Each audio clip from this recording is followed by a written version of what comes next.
Hello and welcome back to another episode of the TF Soccer Training Podcast, where we are committed to helping your player go on and off the field. I'm your host, Coach Taylor, and I'm excited to have you join us today. If you have not already, go ahead and rate and review us on Apple Podcast or wherever you get your podcasts. It definitely helps a lot. 2 weeks ago, we talked about, is your player too win-oriented? And last week, we were able to talk to a college coach about goal setting and growing on and off the field. This week, I want to talk to you guys about, is your player developing through the wins and the losses? But first, we're going to take a quick break. Okay, welcome back from the break.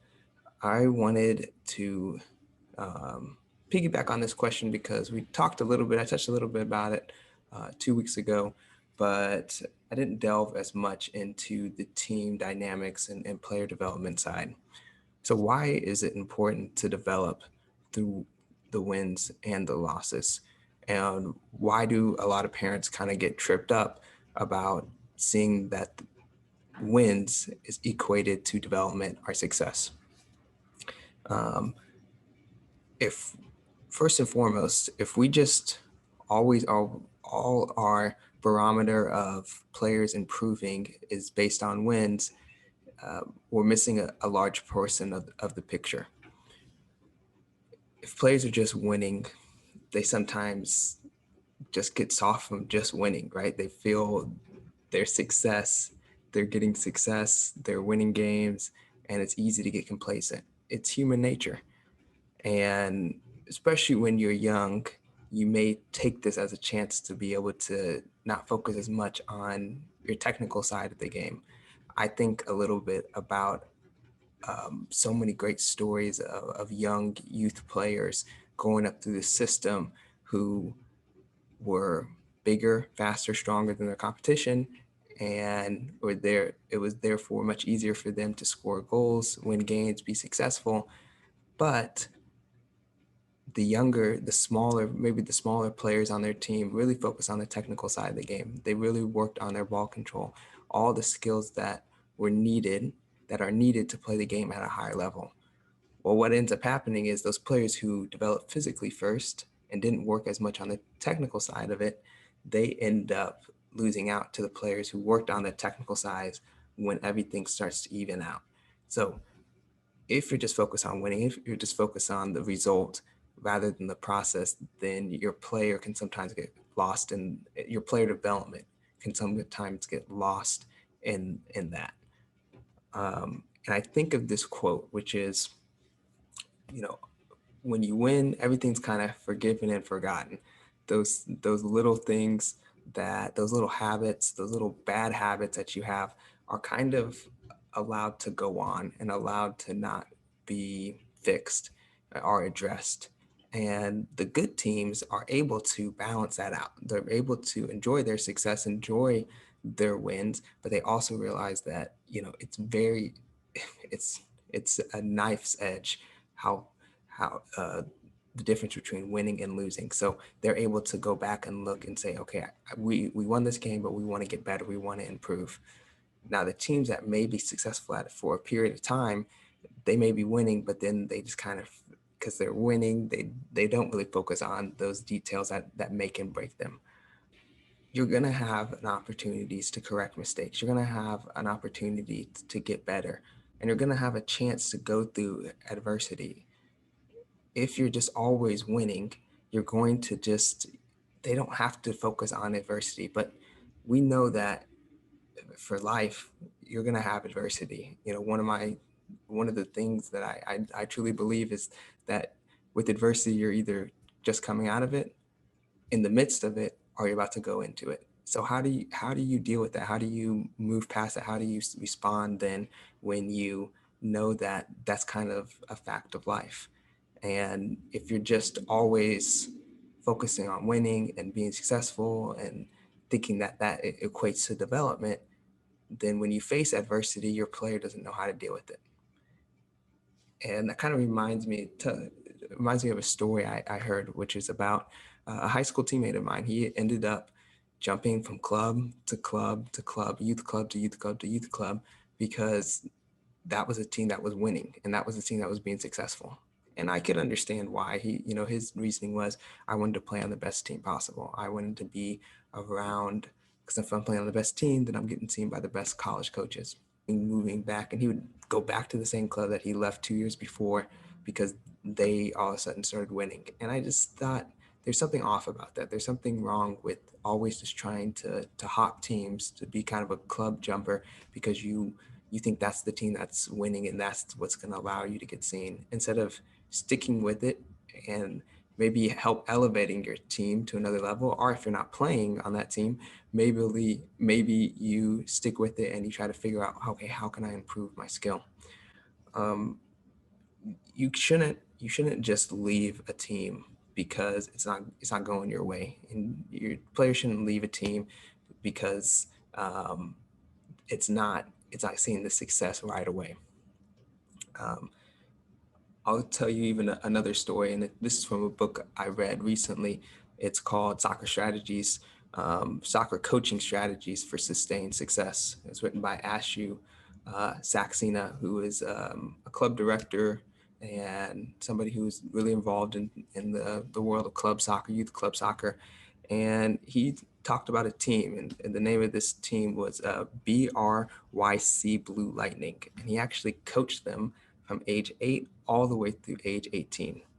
And it's such an interesting story of development. So they started competitive play at age 11. So they formed a team at age 8, and they were playing, I guess, rep kind of local soccer, club soccer around the area.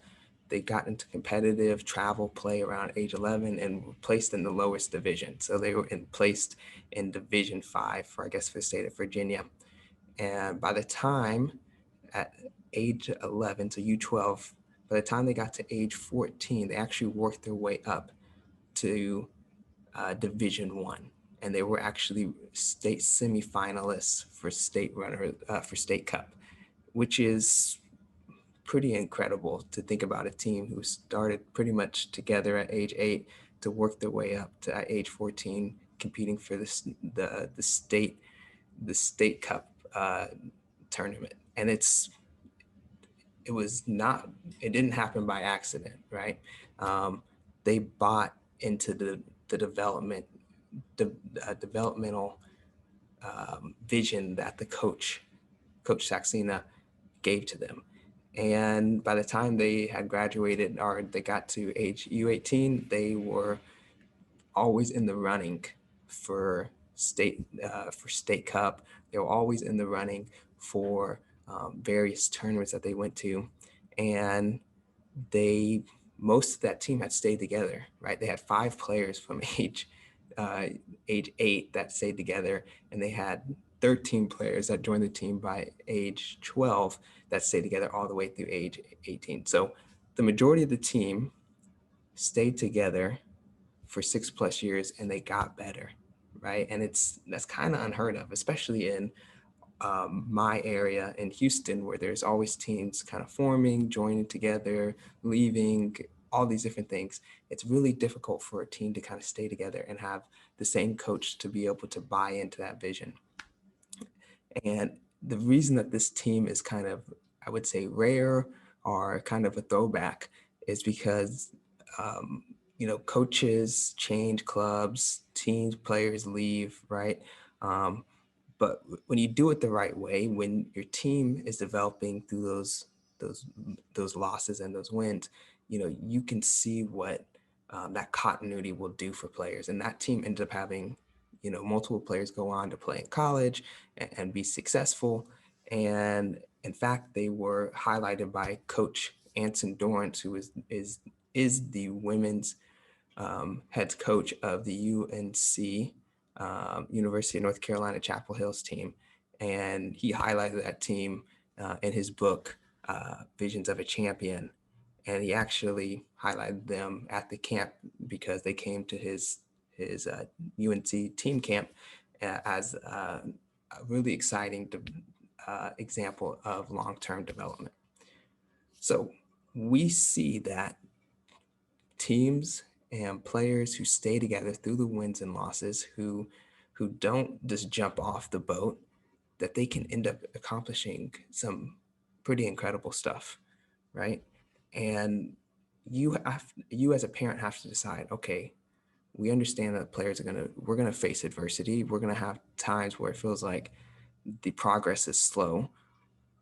Are we gonna take the easy way out? Are we gonna stick with it because we really believe in what this coach, team, um, club values are, and they really care about us, our player developing as a person and as a player. And I'm not saying that you just stick with the club because that was the first club you went to. I'm not saying that. I'm not saying you get complacent. You just say, oh, well, I want our family to be loyal. You need to be constantly evaluating. You need to try to understand, like, okay, what are you teaching them? What is the long-term goals here? How are they going to progress? What is the next level that they need to improve on and to get better at? You need to continue to keep looking and saying, okay, this is something, these this team, this club is on to something. They are allowing my player to grow even through these losses that are kind of piling up. And if it is something that you want to stick with it, then I say stick the course, stay the course, because they really can learn something through that adversity. But if the team or the club is kind of reneging, or they're poor in the communication, or their vision, their long-term planning is lacking, or you're feeling like your player stagnating, then maybe it's then time to be able to move past it and move beyond that. But don't just leave because you fit a rough patch. Don't be one of those players, or one of my ex-teammates ex-high school teammates who just kept jumping from team to team just so that was the team that was in vogue, that was winning at the cost of long-term development. So just to conclude, your player is going to face adversity. They're going to they're going to have they're going to have times where it feels like they're not moving forward, and there's going to be times where everything is going well.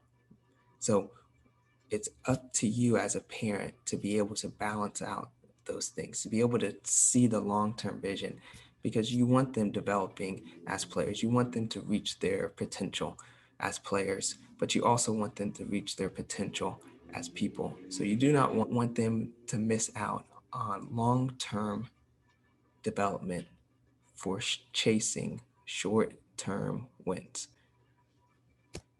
Thank you so much for checking this out. Thanks for so much for watching this video, if you're watching it on YouTube, or if you are listening to it via podcast. I really appreciate that. If you can, go ahead and check out our programs. If you're interested in learning more, I have our mental training course. I also have various in-person training programs. So if that's something that you're interested in, please let me know. Until next time, please take care.